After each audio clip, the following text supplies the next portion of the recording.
What is margin? With visual of a small stack of cash next to a larger trading position.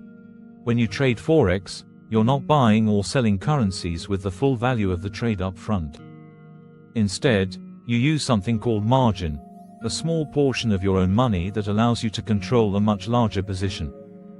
If your broker offers 100-to-1 leverage, that means for every $1 you put in, you can trade $100 worth of currency. Margin requirement equals trade size divided by leverage. The margin requirement is the amount of money you need in your account to open a trade. It's calculated using the trade size and the leverage offered by your broker. Let's say you want to trade one standard lot of EUR, USD, that's 100,000 units, and your broker offers 50-to-1 leverage.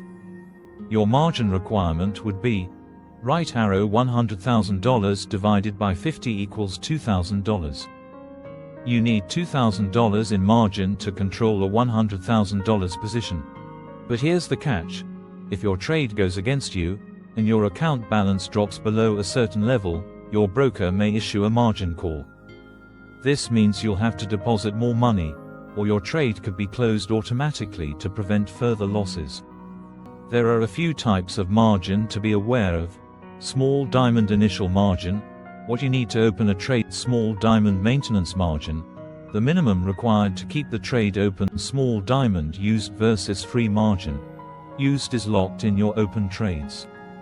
Free is what's available for new ones. Here are some tips for managing your margin effectively.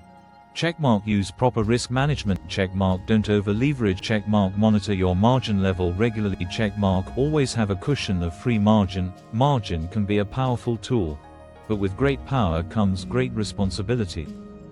Understand it, respect it, and it can help you trade smarter. Thanks for watching. Be sure to subscribe for more trading tips and tutorials.